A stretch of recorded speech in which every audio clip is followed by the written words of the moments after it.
next is motivation to start. Yes.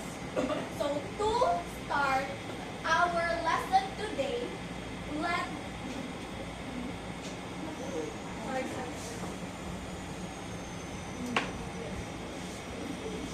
to start our lesson today,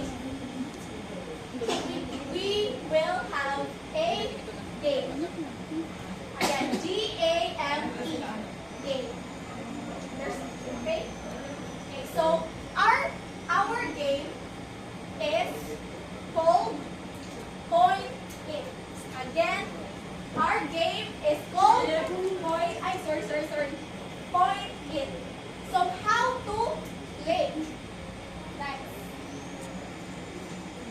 So first I will show a picture. So first I will show a picture in the screen. Okay? In the screen. I will show a picture in the screen.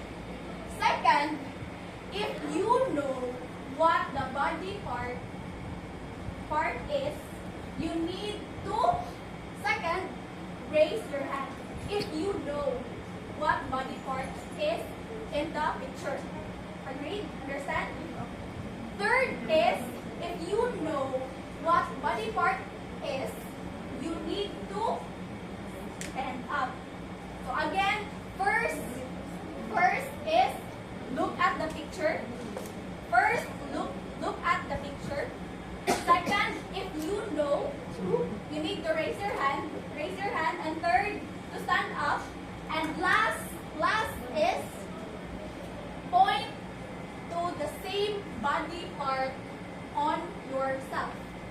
To understand, here is an example. So next.